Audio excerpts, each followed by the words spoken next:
rats rustling inches from your ear, the smell of mold clinging to your throat like a wet cloth. Outside, the village is still dark even though the sun has already risen, smothered by a thick fog of smoke and rot. You haven't bathed in months. You haven't eaten a full meal in weeks. And today, like every day, you must fight against hunger, disease, superstition, and the crushing weight of a world that doesn't care if you live or die. This is not the Middle Ages you learned in school. This is the Middle Ages as it truly was, filthy, brutal, and astonishingly bizarre. The morning stench. A medieval morning didn't begin with birdsong or sunlight, it began with smell. Thick, choking, sour smell. The villagers of Eld Hollow always woke before dawn, not by choice, but because the noise of livestock, coughing neighbors, or church bells forced them out of their weak sleep. Homes were one-room wooden boxes where 10 people might share a space smaller than a garage. Children, grandparents, chickens, piles of grain, rusty tools, everything lived together in a mess of noise and odor. There was no fresh air. Only smoke from the hearth, human sweat, animal droppings, and the stink of mildew rising from damp walls. Ellen, a 22-year-old woman who had already lost 2 children to fever, rose and stretched her aching arms. Her clothes, thick wool stiff with dirt, hadn't been washed since last spring. Washing clothes meant hauling water from the river, a half-hour walk away, and scrubbing until your hands bled. So, no one washed. The villagers often didn't even wash their hands. And because the church taught that nude bathing tempted sin, many believed water could carry evil spirits into the body. Instead of bathing, most people used the medieval method. Dry washing, rubbing dirt off with more dirt. Breakfast of desperation. There was no bacon. No eggs. No bread with butter. That was fantasy. Breakfast was whatever you didn't finish the night before. If you were lucky. Ellen opened the clay pot by the hearth. Inside was cold porridge, a gray, sour mixture of oats, water, and maybe a few barley grains. It smelled fermented. It was fermented. But food was food. She scooped 2 handfuls into her mouth while rats squeaked nearby, waiting for their chance. Food scarcity was normal. Most medieval people lived on porridge, stale bread, weak ale, onions, whatever they could catch or steal. Meat? Probably once a month. Fresh fruit? A luxury. Clean water? Almost never. The well was contaminated. The river was full of waste. So everyone, children included, drank weak beer because at least boiling the grain killed some germs. A village built on filth. Eld Hollow looked peaceful from a distance, green fields, thatched roofs, and a church steeple rising above the mist. But inside the village, disaster. Dogs, pigs, and geese ran loose between the houses, leaving droppings everywhere. People dumped their chamber pot waste directly onto the street. Rain spread the filth, and children walked barefoot through it daily. The church graveyard, overcrowded after multiple plague waves, leaked bones during heavy rains. Mudslides uncovered skeletons that children played with like toys. Disease was normal. Death was normal. Life was survival. The most terrifying part. People didn't know why they got sick. They believed illness came from bad smells, demons, the position of the moon, angry saints, curses. Witches. Not praying enough. They had no idea about germs. The noise of fear. Every day carried a quiet threat. Hunger. Sickness. Injury. Accidents. Nobles. Church officials. Thieves. Strangers. Winter. You never trusted anyone outside your family, and sometimes not even them. When Ellen heard distant horse hooves, she froze. A horse meant trouble. A tax collector.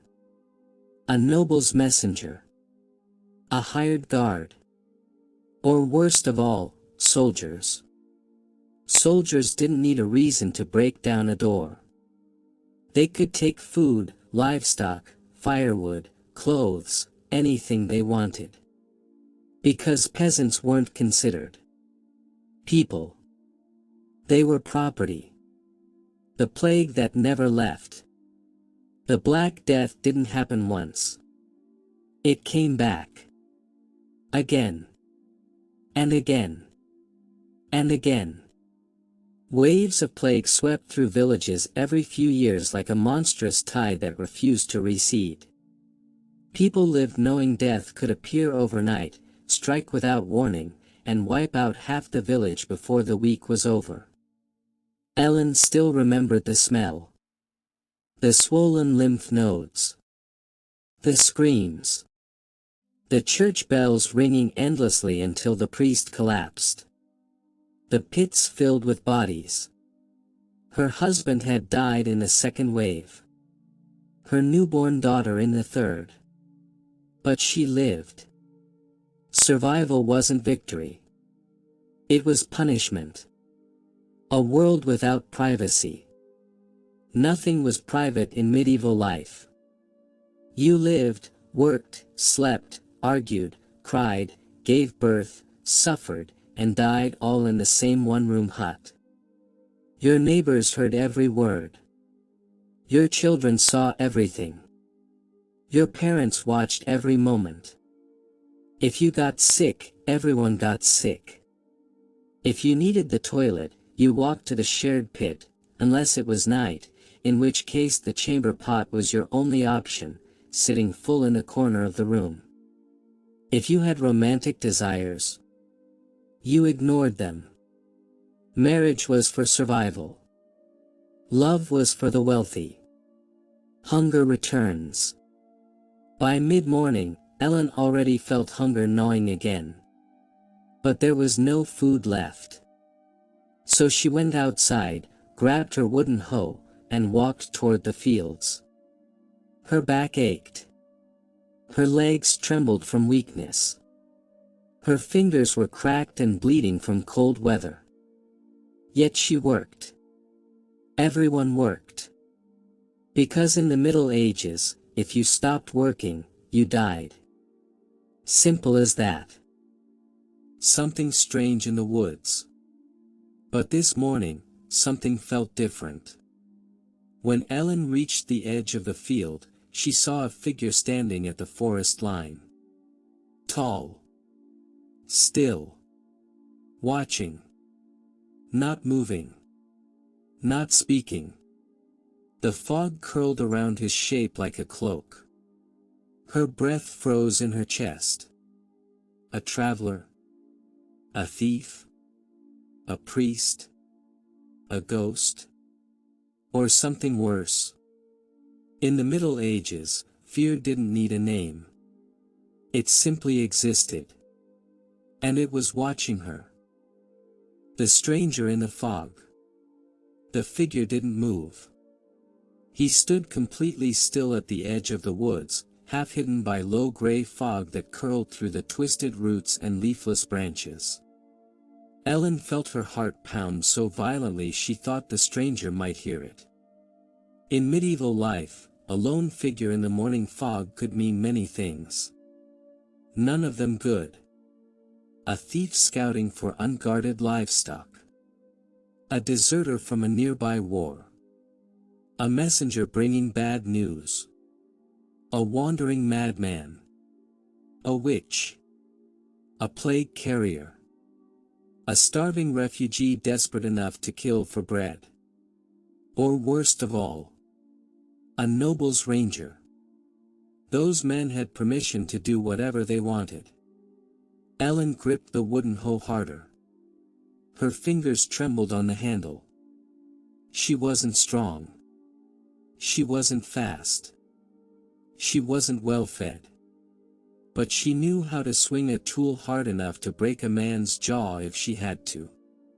She swallowed hard and forced herself to speak. "Who are you?" Her voice cracked. The stranger didn't answer.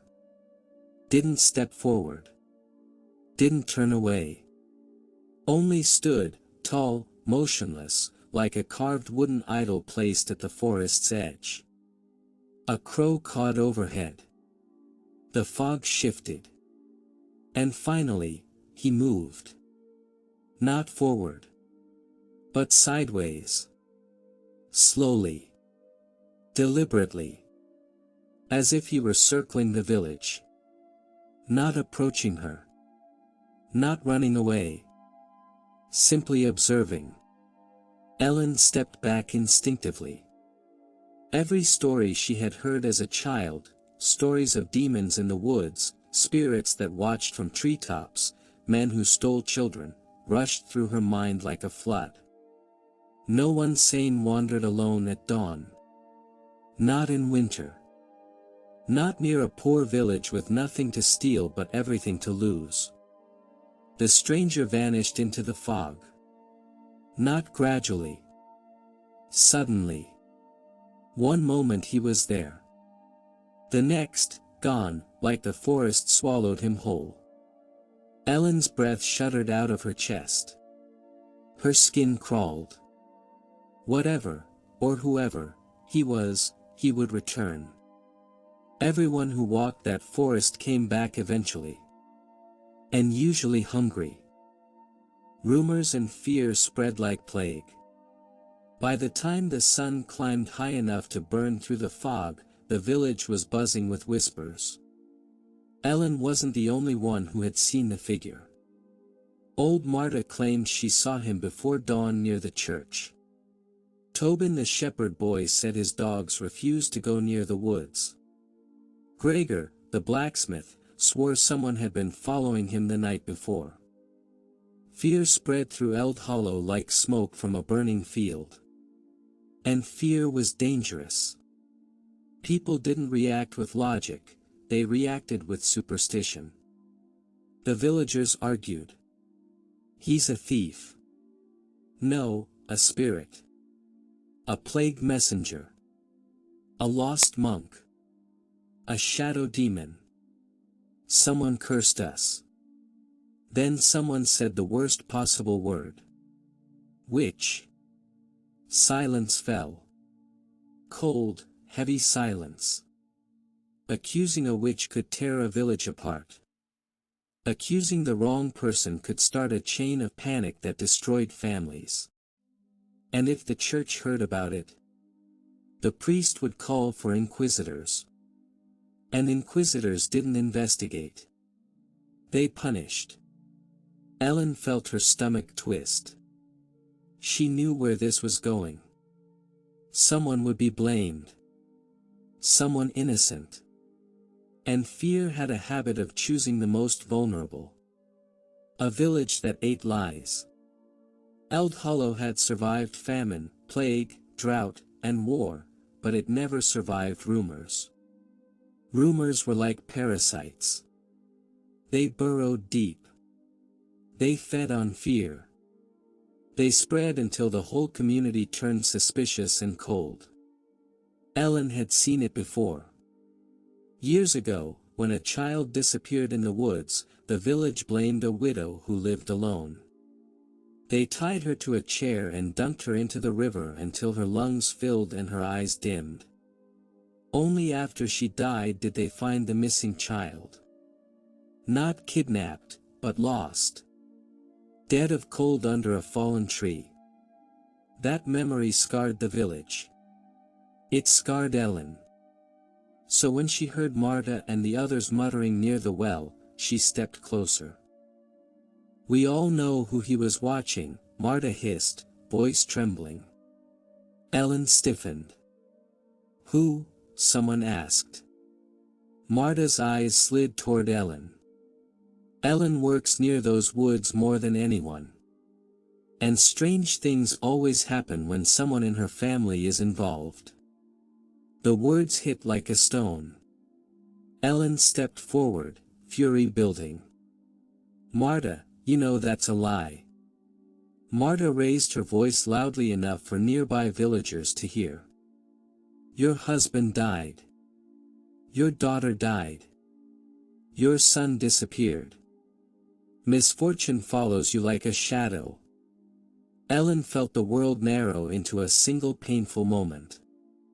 They were turning on her. Again. Because in the Middle Ages, misfortune needed a target. And a widow with a tragic past was the perfect victim. The arrival of the priest. Before Ellen could defend herself, the church bell tolled.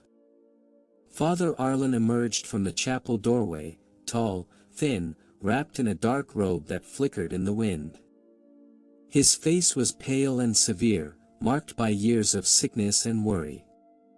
He looked more like a ghost than a holy man. He raised a hand. Silence. The villagers froze instantly.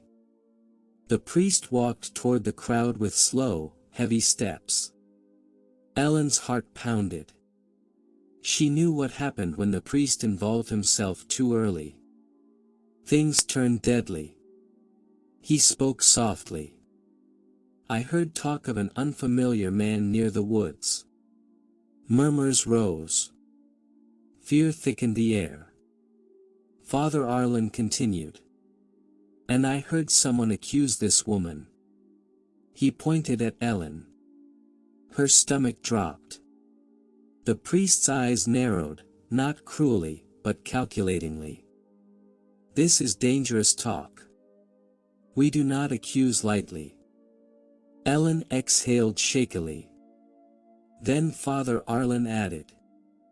"But neither do we ignore signs." The hope in her chest froze. Nightfall brings questions. The sun dipped behind the hills. Shadows stretched long across the village. Smoke from cooking fires curled upward like thin black fingers into the sky. Ellen sat outside her hut, staring at the tree line. She could still feel the stranger's gaze. Cold. Still. Unsettling. The village feared the unknown. The priest feared disorder. Everyone feared something. And in the Middle Ages, fear was often deadlier than famine. As Ellen prepared to go inside, she noticed something strange. A footprint. Right beside her door. Large. Deep. Fresh. Not from a villager. Not from anyone she knew. The stranger had been here. Watching. Waiting. Close enough to touch the wooden wall of her home. Ellen lifted a shaking hand to her mouth. She wasn't imagining him. He was real. And getting closer. Footprints in the dirt. Ellen knelt slowly beside the footprint, her fingers hovering above the indentation in the soil.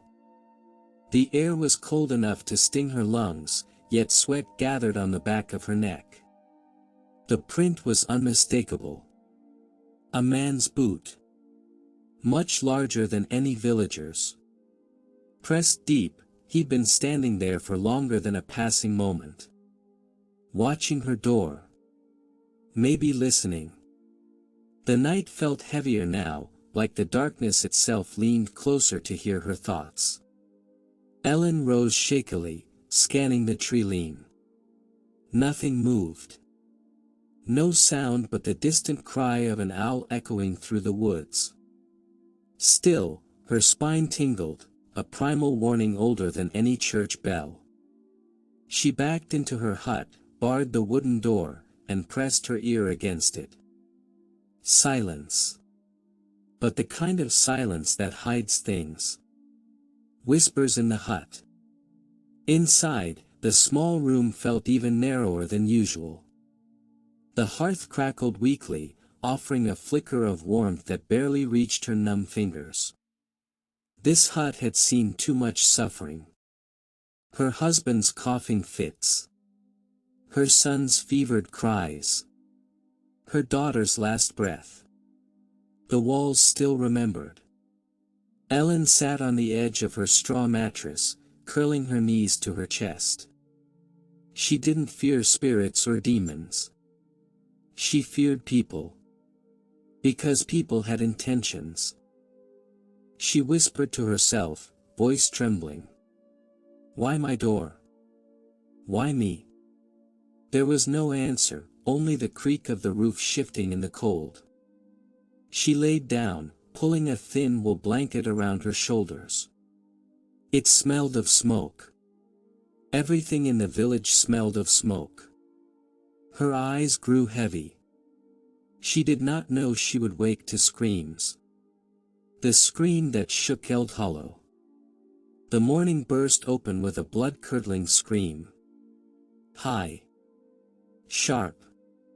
Terrified. Ellen bolted upright so fast the straw mattress splintered under her hand. She stumbled to the door, unbarred it, and stepped into the pale gray dawn.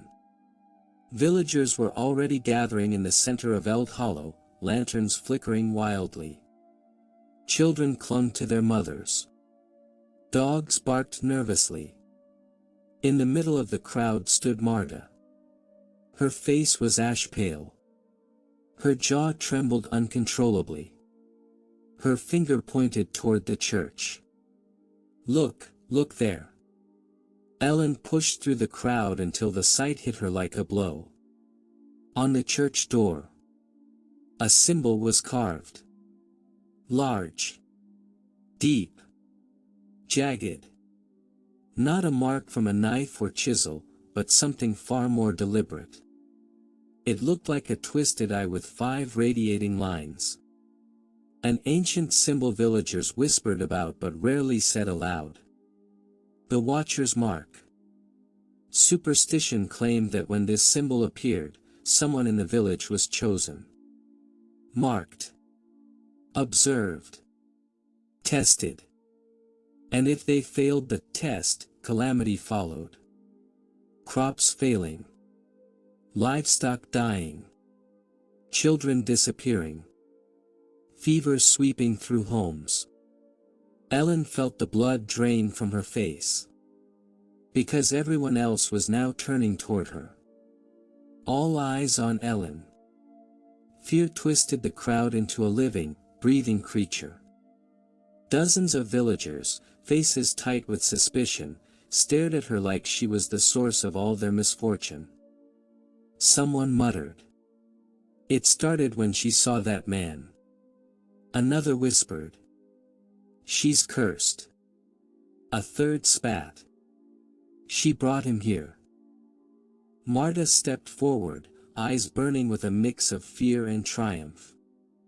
The stranger came for her. The mark appeared for her. She is the reason he watches us. Ellen shook her head violently. No. I don't know who he is. I don't know why he was near my home. But the crowd wasn't listening. Crowds in the Middle Ages rarely listened to reason. Fear made them deaf. Panic made them cruel. Hunger made them desperate. Gregor, the blacksmith, the strongest man in the village, ground his teeth. If she has brought danger, we need to drive it out before it destroys us. Ellen stumbled back. Father Arlen approached slowly, robes dragging through the mud. He held up a hand. Calm yourselves. His voice was stern, but quiet enough that the crowd kept murmuring beneath it. Then he turned to Ellen.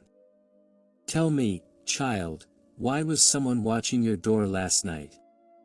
The villagers gasped. The priest knew too. Ellen swallowed hard. She could lie. Pretend she saw nothing. Pretend the footprint didn't exist. But her voice betrayed her. He was there. A stranger. I don't know why. Gasps rippled like wind through grain. Marta clutched her shawl. You see. She admits it. She's being followed. The priest's face turned grave. The watcher's mark is not carved for no reason. He paused. And no stranger comes without purpose. He stepped impossibly close to Ellen, his breath misting in the cold morning air. Something has begun. The priest's warning. Father Arlen lowered his voice so only Ellen could hear. And what he said froze her blood. This symbol has not appeared in generations. Not since the famine, the one that left half this village buried in unmarked pits. Ellen's pulse hammered. What does it mean? The priest's eyes flickered with something she rarely saw in him. Fear. It means, he said quietly. Someone has been chosen. Tested. Watched. She shook her head. No. It isn't me. But Arlen interrupted. My child, it is always the one the watcher visits first. Her stomach twisted into a cold knot. He added. Do not walk alone tonight. Hunger returns to the village.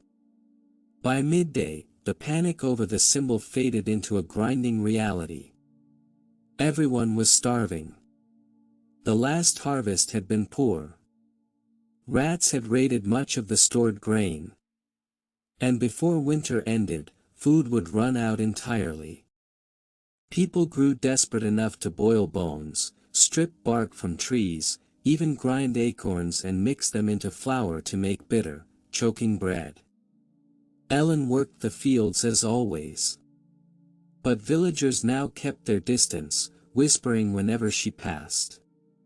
She was becoming isolated. And in medieval life, isolation could kill you faster than hunger. That afternoon, as she reached the far edge of the field, she noticed something strange. A small pouch. Half buried in the dirt. She glanced around, no one was nearby. Ellen knelt, brushed the soil away, and opened the pouch. Inside was a single object. A wooden carving. Of the same twisted eye symbol. Her breath caught in her throat. This wasn't left by accident. It was left for her. The forest beckons. The moment Ellen touched the carving, a cold breeze swept across the field, unnatural, sharp, carrying the faint scent of damp earth and pine. She looked up. And there, at the tree lean, he stood again. The stranger. Tall. Silent. Unmoving. Exactly like before. Only now. He raised a hand. Slowly. Deliberately. And pointed into the forest. Ellen's heart slammed against her ribs. Was it a warning? A summons? A threat?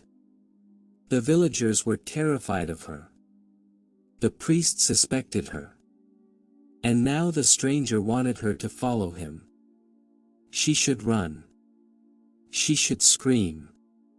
She should go back to the village.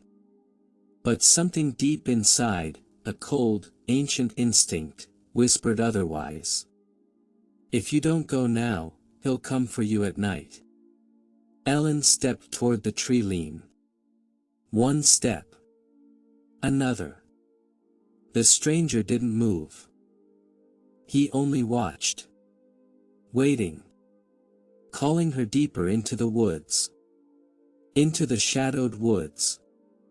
Ellen hesitated at the tree lean, her breath wispy in the cold air. The forest loomed like a living thing, dense, dark, ancient.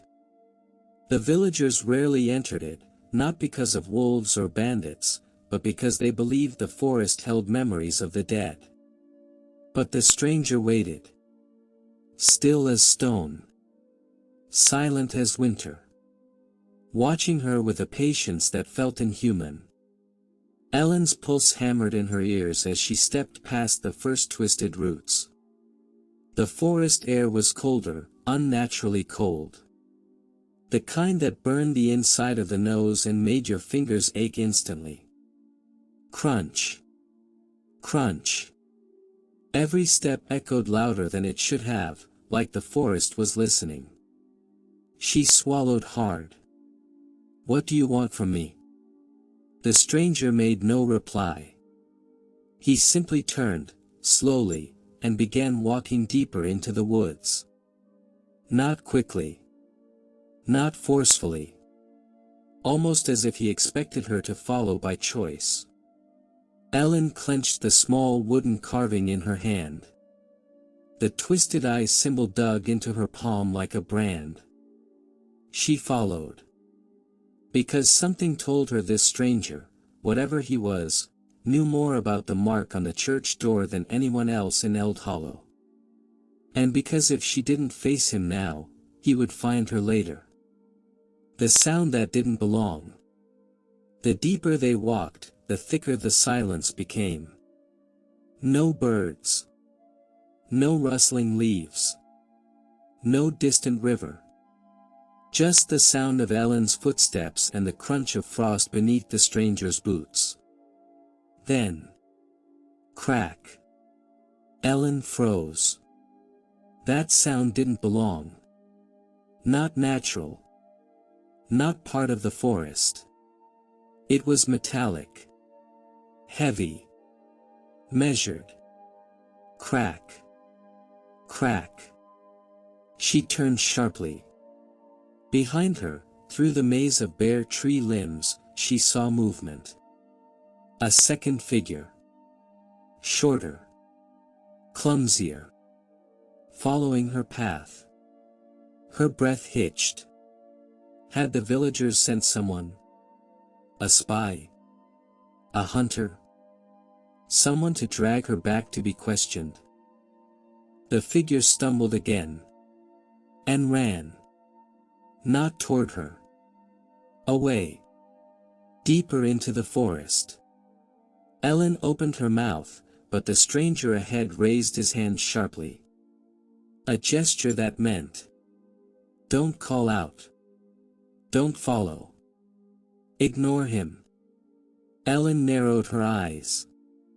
"Who was that?" she whispered. The stranger didn't answer. He simply walked on. And something in that silence chilled her more than the forest air. The clearing of the fallen oak. After what felt like hours, the trees parted into a small clearing dominated by a giant fallen oak.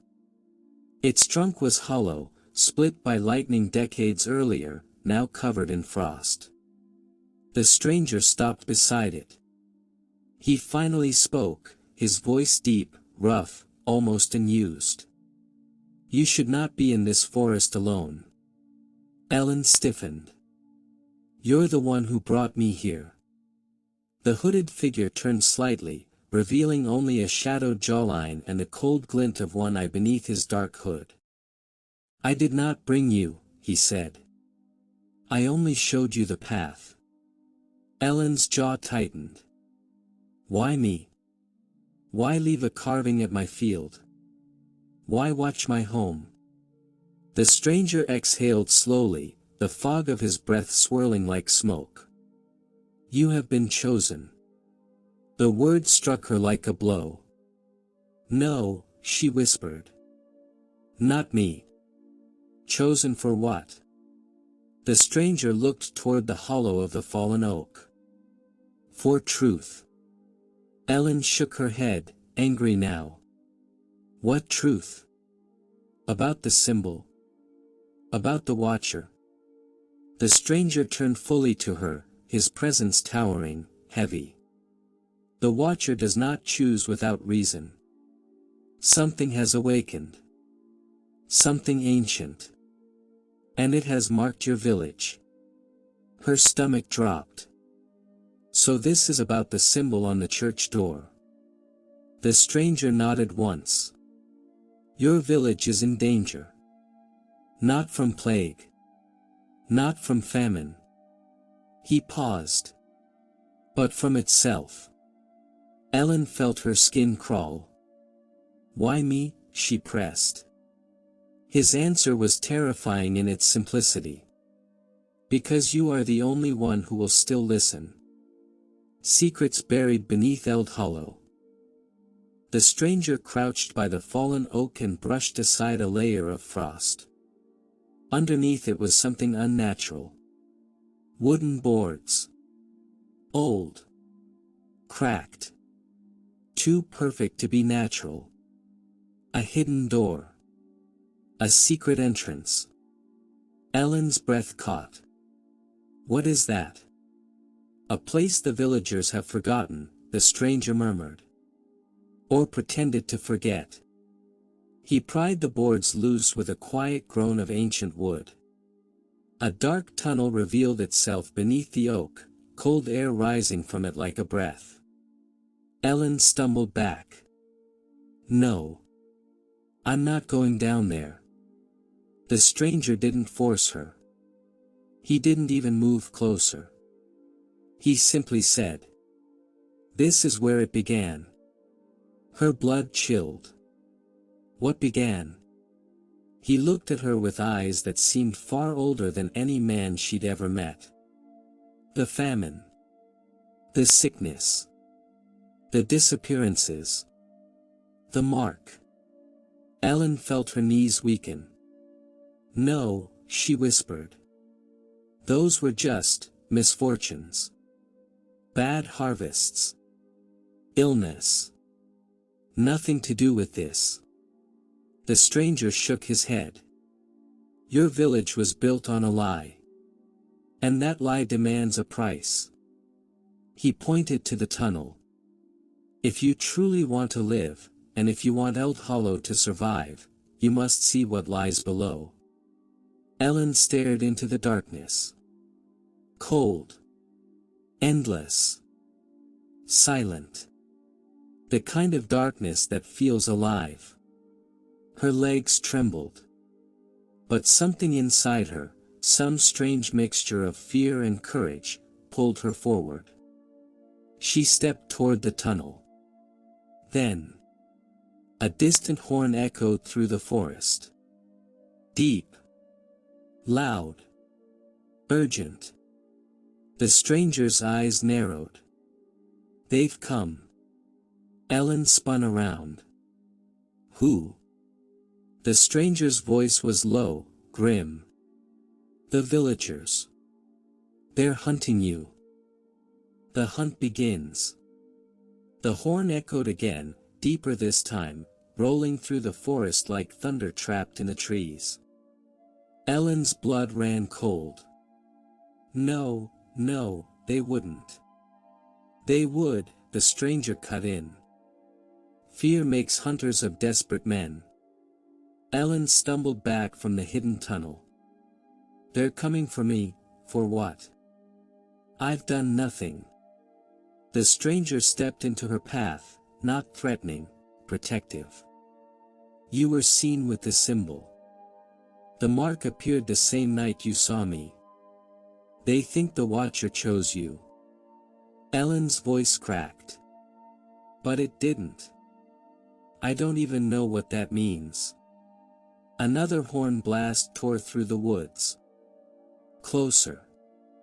They will not ask questions, the stranger said quietly. They will bind you. Drag you back. Force you to confess to whatever comforts them. Ellen's breath came in sharp, terrified bursts. Medieval justice wasn't justice. It was survival, twisted, cruel, instinctive. And when a community thought it was cursed, someone paid. The stranger's hand closed around her arm. We need to move. Now. Ellen pulled away. No. I'm not going underground. He held her gaze, calm, steady, unyielding. If you stay above ground, they will find you. A pause. And they will kill you. Running through the dark woods. Branches whipped Ellen's face as she followed the stranger, her breath burning in her throat. The forest felt alive, creaking, shifting, echoing the distant shouts of men fanning out behind them. Voices carried through the cold air. Spread out. She ran this way. Find the witch. Witch. The word hit harder than the branches. Ellen stumbled over a root, nearly falling. The stranger caught her wrist and pulled her upright without breaking stride. Keep moving, he said. Her legs burned. Her lungs screamed. But the fear behind her was stronger than the pain. They ducked beneath hanging vines and squeezed between thorny brambles. The stranger moved effortlessly, as if he knew every inch of the forest. Ellen whispered between ragged breaks. Why, are you helping me? He didn't answer. Not until they reached a shallow ravine and scrambled down its frozen slope. At the bottom, when the shouts had faded slightly, he said. Because this has happened before. Ellen's heart lurched. In Eld Hollow? In many villages. He slowed enough to look at her. When the mark appears, someone always becomes the sacrifice. She swallowed hard. What happens to them? He hesitated. They disappear. The hunters close in. A loud crack split the forest. A tree branch snapping under a boot. Too close. Ellen's heart stopped. The stranger pushed her toward a cluster of thorn bushes. Hide. Don't move. He vanished into the shadow of a tree trunk. One breath later, two villagers emerged from the fog, Harik and Lorne, strong men with axes slung over their shoulders. Harik spat into the frost. She's here. Tracks go straight through. Lorne scanned the trees nervously. You think she's cursed? Harik grunted. I think she's unlucky. And unlucky folk get us killed if we let them. Lorne's voice cracked. But if it's not her? If it's something else? Harik lowered his axe. Then we blame her anyway. Ellen covered her mouth to muffle her breath. Harik stepped closer to the very bush she hid behind. One more step and he'd see her. The stranger moved silently behind him, hand reaching for something beneath his cloak. But before he could act, another horn sounded. This one distant, but urgent. Harik swore. That's the signal. They found something. The men turned and ran toward the sound. Ellen sagged against the ground, trembling. The stranger reappeared at her side. You see now, he said quietly. They don't want truth. They want safety. And fear makes lies look like answers. Ellen nodded shakily. What did they find? His expression darkened. Something they were never supposed to. The secret beneath the trees. The stranger led her deeper until they reached a hollow beneath an ancient birch tree. Roots coiled above the earth like frozen snakes. He moved one root aside. Revealing stone. An old slab. Carved. weathered, half buried. Ellen knelt beside it, brushing away dirt with shaky fingers. "What is this?" "A grave," the stranger said. "A forgotten one. Older than the village." Ellen's breath caught as faint markings emerged. The same twisted eye symbol. Her pulse quickened. "No, this can't be the same symbol that appeared on the church door." "It is," the stranger said. "And the villagers have just uncovered another grave like this." Ellen's voice trembled. "What does it mean?" The stranger exhaled slowly. "That your village was not the first to carry this curse. But it may be the last." Her stomach twisted. "Tell me the truth," she whispered. "All of it." The stranger met her eyes. "You really want truth?" She nodded. He pointed toward the fallen oak far behind them. "Then you must go down into that tunnel." Ellen stared at him. "No more running. No more hiding." He nodded once. "No more running." The torch in the darkness. The stranger removed a small bundle from inside his cloak, flint, a strip of cloth, and a small wooden torch. He lit it with practiced ease. The flame flickered in the black void of the tunnel beneath the fallen oak. Cold air rose from below like a warning. Ellen tightened her jaw. "What's down there?" The stranger's answer was whispered. The truth of what really happened in Eld Hollow. A second horn blast thundered behind them. Closer. They were almost found. Ellen stepped toward the tunnel. Her voice cracked, but her resolve didn't. "Then I'm going down." The stranger followed her to the edge. And together, they descended into the darkness. The plague that shouldn't have happened. The storm outside raged like a living creature, its icy breath crawling through the cracks of Alderbridge's wooden walls. But inside the dim tavern, lit only by a trembling candle, Rowan, Elric, and Anselm leaned close as the old monk finally revealed the part of history no one dared speak aloud. Because the truth wasn't just terrifying. It was impossible. The signs that didn't make sense. Anselm placed a bundle of ancient parchment on the table. It was wrapped in waxed cloth, yet the edges looked burnt, almost as if someone had tried to destroy the evidence. Rowan swallowed. "Is that plague records?" Anselm nodded. "But not normal plague," he whispered. "Something worse.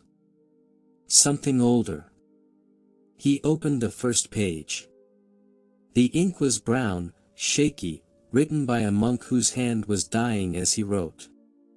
It read, "They do not rot like men, nor do they breathe like beasts.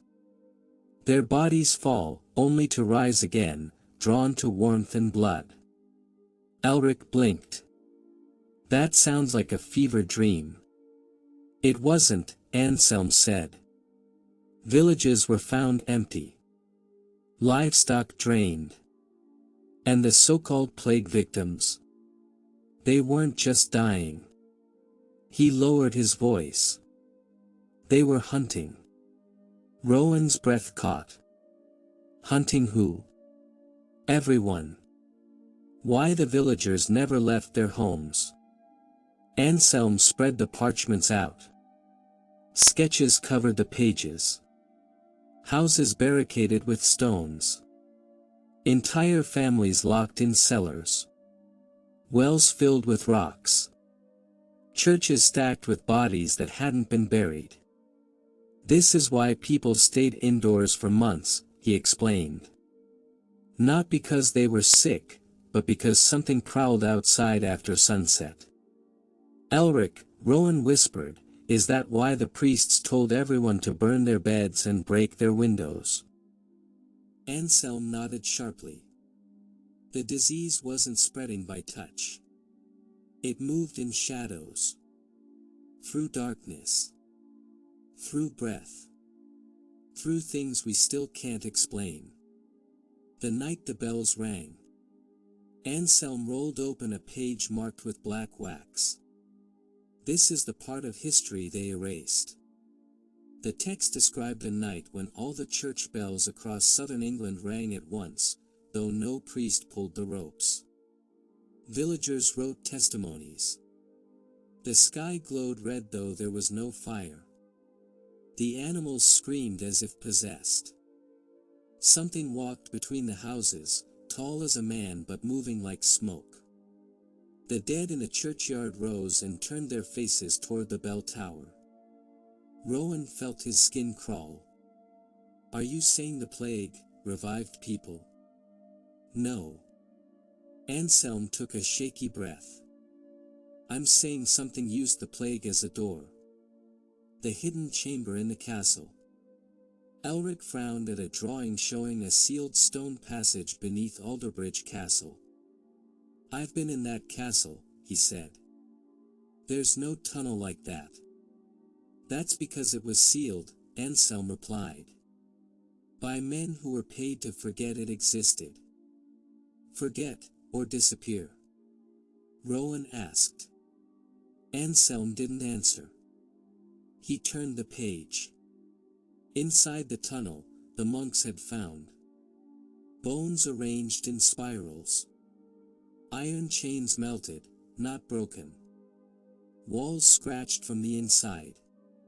A pit filled with ashes of thousands of burned objects. Rowan's voice trembled. What were they trying to destroy? Anselm looked them both in the eyes. Everything that survived the plague. The scribe's last warning. The final page was barely readable. Letters smeared. Ink warped. As though the writer's hand shook violently while finishing the message. It read, when the rats flee and the dogs howl at nothing, lock your doors. Burn your straw mattresses. Do not trust the wind. For it returns every 4 centuries. And it is hungry. Rowan closed the parchment, his heart pounding so loudly he almost drowned out the storm. So the plague wasn't a disease, he whispered. It was something alive. Anselm stared at the candle flame. No, he said. It was something dead, trying to live again. And then a sudden knock shook the tavern door. 3 slow, heavy knocks. Not made by wind. Not made by a man. The room fell silent. And then a 4th knock. Longer. Hungrier. The thing at the door. The tavern fell dead silent. The storm outside screamed like a wounded beast, wind slashing against the wooden walls, but the knocks. The knocks were calm. Slow. Deliberate. Rowan felt every hair on his arms rise. Elric whispered, no traveler knocks like that. Anselm didn't blink. That isn't a traveler. Another knock, this one softer. Almost polite. The door that breathed. Rowan stood slowly, his boots creaking against the wooden floor. The candle flame flickered as if reacting to something unseen, something drawing air from the room. Elric, Rowan murmured, look at the door. Elric's jaw clenched. Because the doorframe was bending, expanding ever so slightly with each knock, as though something outside was breathing against it. Not pushing. Not forcing. Just breathing. Anselm clutched his rosary. It found us. Rowan's voice cracked. What found us? The thing the plague brought with it, Anselm whispered. The thing the church tried to erase. The footprints in the snow. Elric motioned them toward the back of the tavern. They moved quietly, every step echoing like thunder in the tense silence. Rowan peeked through a frost-covered window. At first, he saw nothing but swirling snow. But then, shapes.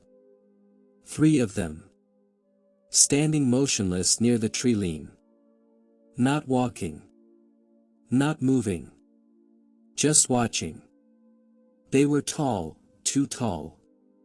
Limbs long, thin, and stiff like dried branches. Their bodies didn't bend from the wind. Even the snow avoided falling on them. Rowan's breath fogged the glass. Elric, those aren't people. No, Elric whispered. They're not. What the plague really left behind. Anselm spread another parchment across the table, hands trembling. This is the page I didn't want to show you. Rowan stared at the ink illustration. A figure, tall, almost human, but its face was blank. No eyes. No mouth. Just pale, stretched skin. Around it were symbols, church sigils, crossed out violently. Elric muttered, "You said the monks destroyed everything. Why keep this?" "Because one monk survived long enough to write the truth," Anselm said. "He wrote that these things weren't infected people." Rowan swallowed. Then what were they? Anselm's voice dropped to a cold whisper. The plague killed the villagers. Something else stood up in their bodies. Rowan staggered back. That's impossible. Anselm shook his head. Nothing is impossible in a world where rivers freeze overnight and the sun disappears for weeks. Nothing is impossible in a world where the dead don't stay dead. The knocks change. Suddenly. Thump, thump thump, thump. The knocks shifted rhythm. Not human. Not random. A pattern. Elric's eyes widened. That's the church bell pattern. The same pattern they rang during the red sky night. Rowan felt his chest tighten. Outside, the figures in the snow hadn't moved. But the knock continued. Thump, thump thump, thump. Calling. Inviting. Remembering. Anselm backed away, shaking his head. They're testing the door. Trying to see if anyone inside still knows the old signal. Rowan whispered, "What happens if we open it?" The monk's eyes filled with fear. "Then they'll mark us."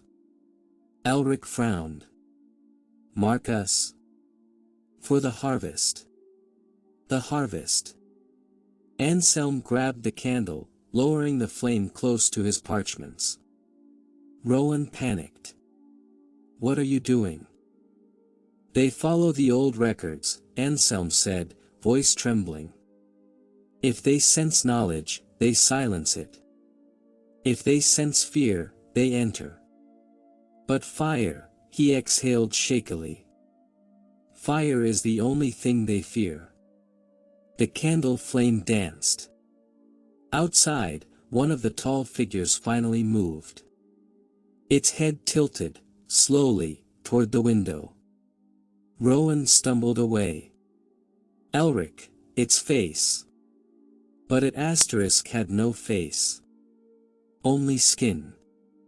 Smooth. Pale. Stretching and twitching like something beneath it was trying to wake up. And then. The figure took one step toward the tavern. The knocking stopped. The wind stopped. Even the storm seemed to freeze. Anselm whispered, "They've chosen." Rowan's heart hammered. Chosen what? The monk looked at them both with hollow eyes. Who dies first?